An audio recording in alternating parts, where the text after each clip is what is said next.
Necessity of political party कि political party की भाई क्या ज़रूरत क्या है? क्या पॉलिटिकल पार्टी की ज़रूरत है? मैं आपसे अभी तक जितना भी चैप्टर हुआ है, आपसे ये क्वेश्चन पूछता हूँ, भाई क्या पॉलिटिकल पार्टी की ज़रूरत है? उसका आंसर है एक ही वर्ड में यस। क्यों है यस? क्योंकि पॉलिटिकल पार्टी होएगी तो वो डेमोक्रेसी मानी जाएगी। तो डेमोक्रेसी का बेस क्या है? Political party. अब पॉलिटिकल पार्टीज में क्या होता है, लोग जिसको वोट देते हैं उसी की सरकार बनती है 5 सालों के लिए। वो ही सरकार चलाते हैं अगले 5 सालों के लिए। नेक्स्ट इलेक्शन होते हैं, फिर देखते हैं किसके पास पावर आती है। तो ऐसा सिस्टम चलता रहता है। तो आगे हम नेसेसिटी ज़रूरत, हाँ भाई क्या ज़रूरत पड़ी पॉलिटिकल पार्टी की? क्यों ज़रूरत पड़ी मैं थोड़ा-सा आपको बता देता हूँ। पहले राजे-महाराजे का राज होता था। पता नहीं वो कितने सालों तक राज करता था, 500 सालों तक भी एक राजाओं की जो जनरेशन है राज करती थी, वो लोगों के ऊपर अत्याचार करती थी। यहाँ पर क्या है, हर 5-5 साल बाद इलेक्शन होने हैं और हो सकता है हर 5 साल बाद जो सीएम बना है या पीएम बना है वो चेंज होता रहता है। तो इसकी स्टार्टिंग करते हैं फर्स्ट पॉइंट से, जो है सबसे इम्पोर्टेंट काम जो पता चलता है जिससे कि हाँ भाई पॉलिटिकल पार्टी की बहुत ज़्यादा ज़रूरत है, बहुत ज़्यादा नेसेसिटी है। वो है for making of laws for countries.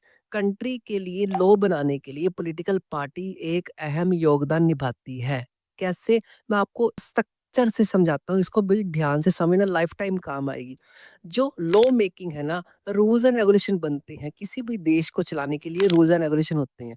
कोई भी देश छोड़ो, कोई भी क्लासरूम को चलाने के लिए रूल्स एंड रेगुलेशन होते हैं। हाँ भाई बच्चों ने बोलना नहीं है, टीचर की बात ध्यान से सुननी है, टाइम पे आना है, वो सारे रूल्स एंड रेगुलेशन। तो हमारी इंडिया के रूल्स एंड रेगुलेशन बनते हैं पार्लियामेंट में। तो पार्लियामेंट होता है, वो 3 बॉडीज से मिलके बनता है, 3 चीज़ों से। पी से पार्लियामेंट, पी से प्रेज़िडेंट पहला, उसके बाद आती है राज्यसभा, उसके बाद आती है लोकसभा, ठीक है? तो जो लोकसभा होती है ना, यहाँ पर लोग इलेक्शन के टाइम वोट देने जाते हैं, आम लोग, ठीक है? तो लोकसभा में कैसे याद रखोगे इसको? लोग से याद रखो, लोगों की सभा, तो लोग ही हर साल बाद, हर 5 साल बाद इलेक्शन देने वोट देने जाएँगे और जो भी वोट में सबसे ज़्यादा पार्टी जीतेगी, मतलब जिसके पास सबसे ज़्यादा सीट्स होंगी। वैसे एट प्रेज़ेंटली लोकसभा में कितनी सीट्स होती हैं? 543 सीट्स। इसका हाफ़ किसी भी पॉलिटिकल पार्टी के पास आ जाता है ना, वो सरकार बनाती है। लोकसभा में जो भी सरकार बनाएगी उसका बनेगा पीएम, प्राइम मिनिस्टर, ठीक है? अब दूसरी बात राज्यसभा, राज्यसभा में बैठे होते हैं, एट प्रेज़ेंटली होते हैं 245 मिनिस्टर्स, ठीक है? और प्रेज़िडेंट अकेला ही होता है। अब होता क्या है, जिसके पास भी मैंने बोला ना ये 543 का हाफ आ गया तो वो सरकार बनाएगा। पॉलिटिकल पार्टी क्या करती है, जैसे मैंने ऊपर बताया था, लॉ मेकिंग के लिए सबसे अहम भूमिका निभाती है। तो पॉलिटिकल पार्टी जो भी लोकसभा में आई जिसका पीएम बना, तो वो क्या करेगा, पहले एक बिल तैयार करेगा। बिल का मतलब क्या होता है, जो अभी तक रूल नहीं बना वो, ठीक है? वो बिल पहले लोकसभा में पास होएगा। लोकसभा में पास होने के बाद जब ज़्यादा मंत्री इसको वोट दे देते हैं, हाँ, अभी पास होना चाहिए, फिर अब जाता है राज्यसभा के पास, ठीक है? राज्यसभा में जब ओके कर दिया, पास कर दिया, फिर वो प्रेज़िडेंट के पास जाता है। प्रेज़िडेंट के पास पास कर दिया बिल, उसने साइन कर दिए, तो वो बिल क्या बन जाता है, रूल बन जाता है। तो इसीलिए जो पॉलिटिकल पार्टी बेस क्या थी उसका, लोगों ने वोट दी तो पॉलिटिकल पार्टी जीती और उसने रूल एंड रेगुलेशन बनाए। तो आई होप ये छोटा-सा स्ट्रक्चर आपको अच्छी तरह समझ आ गया। अब पॉइंट अच्छी तरह समझ आ गया, जो पॉलिटिकल पार्टीज़ होती हैं वो लॉ मेकिंग में सबसे अहम भूमिका निभाती हैं। तो पहला पॉइंट के बाद करते हैं भाई दूसरा पॉइंट। दूसरे पॉइंट में क्या करती है, formation and declare of policy. ये फॉर्मेशन करती है, पॉलिसीज को बनाती है। जैसे मैंने ऊपर बनाया, चाहे पॉलिसी हो सकती है, चाहे वो बिल हो सकता है, चाहे वो रूल हो सकता है, उसको बनाती भी पॉलिटिकल पार्टी है, जीतने वाली रूलिंग पार्टी, ठीक है? और उसको डिक्लेयर भी लोगों को बताती है। जैसे मोदी साहब टीवी के ऊपर बता देते हैं, अभी आज से 500 और 1000 की नोट बंद है। वैसे कुछ ऐसा काम जो जीती हुई पॉलिटिकल पार्टी होती है, रूलिंग पार्टी होती है, वो फॉर्मेशन करती है पॉलिसीज की और डिक्लेरेशन भी करती है, उसको डिक्लेयर भी करती है। मोस्ट इंपॉर्टेंट काम होता है, ठीक है? पॉलिसीज और भी बहुत सारी पॉलिसीज लेके आती है, जैसे मैंने पीछे ही बता दिया था, बेटी बचाओ बेटी पढ़ाओ अभियान हो गया, ठीक है, लड़कियों को पढ़ाने के लिए। उसके बाद आ गया स्वच्छ भारत अभियान, इंडिया को साफ सुथरा रखने के लिए। उसके बाद प्रधानमंत्री ग्राम सड़क योजना, जो सड़कों का विस्तार करने के लिए, इंडिया में सड़कों की मुरम्मत कराने के लिए, ये सड़कों को गाँव में बढ़िया लेवल के ऊपर ऊपर लेके जाना है। तो ये सारी फॉर्मेशन करती है पॉलिसीज़ का लोगों की भलाई के लिए, ठीक है? इसका थर्ड पॉइंट थोड़ा-सा टफ लग सकता है, पर इसको इसको ध्यान से समझना, ठीक है? जो भी इलेक्टेड रिप्रेजेंटेटिव्स होते हैं, वो अपने एरियाज़ के, अपने कॉन्स्टिट्यूएंसी के क्या होते हैं, अकाउंटेबल होते हैं। समझो इस बात को, बड़ा डीपली मीनिंग होता है, ठीक है? हर एक शब्द को आपने समझना ध्यान से, ठीक है? पहले राजे महाराजे क्या होते थे, राजे ने कोई भी रूल्स एंड रेगुलेशन पास कर दिया रातों रात, तो राजे से कोई पूछ नहीं सकता था, हाँ भाई क्यों किया आपने, उसको मरवा भी सकता था।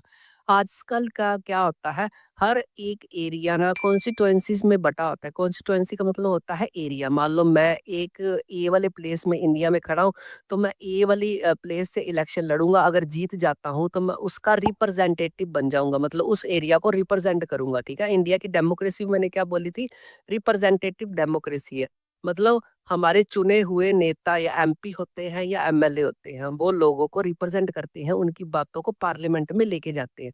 तो जो इलेक्टेड रिप्रेजेंटेटिव होता है, वो अकाउंटेबल होता है। अकाउंटेबल का मतलब क्या होता है, आंसरेबल होता है अपनी कॉन्स्टिट्यूएंसी। अगर जो भी उस कॉन्स्टिट्यूएंसी में, जो भी उस एरिया में गलत हो रहा है, तो उसने, उन लोगों ने उनको 5 सालों के लिए चुना होता है। अगर गलत करेंगे तो आंसरेबल देना पड़ेगा, मतलब आंसरेबल भी होंगे। अगर आंसरेबल नहीं होंगे तो भाई 5 साल बाद चेंज हो जाएँगे। तो इसीलिए पॉलिटिकल पार्टी ब ज़रूरी होती है। अगर राजे-महाराजे होंगे तो लोग पूछेंगे नहीं डरते मारे, ठीक है? आई होप ये तीनों के तीनों पॉइंट आपको अच्छी तरह समझ आ गए। अगला पॉइंट इसका है, इंडिया की जो डेमोक्रेसी है, रिप्रेजेंटेटिव डेमोक्रेसी है, उसको बढ़िया तरीके से साबित करने के लिए पॉलिटिकल पार्टी का होना बहुत ज़्यादा ज़रूरी होता है।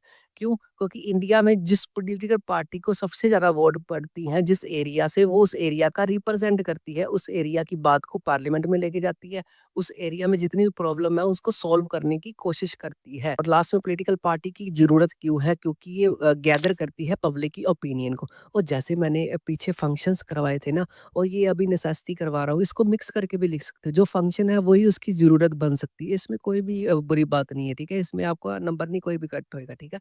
तो बेसिकली जो पॉलिटिकल पार्टी है, वो लोगों के ओपिनियन को गैदर करती है। जैसे मैं पंजाब का सीएम हूँ, तो पंजाब का सीएम हूँ, मतलब पंजाब का रिप्रेजेंटेटिव हूँ। तो पंजाब के लोगों की जितनी भी प्रॉब्लम्स है उसको गैदर करूँगा, पब्लिक ओपिनियन क्या है, लोगों के विचार क्या है, आजकल के समय में लोग क्या चाहते हैं, उनको उस प्रकार की स्कीम्स निकालना ताकि लोगों का भला हो सके।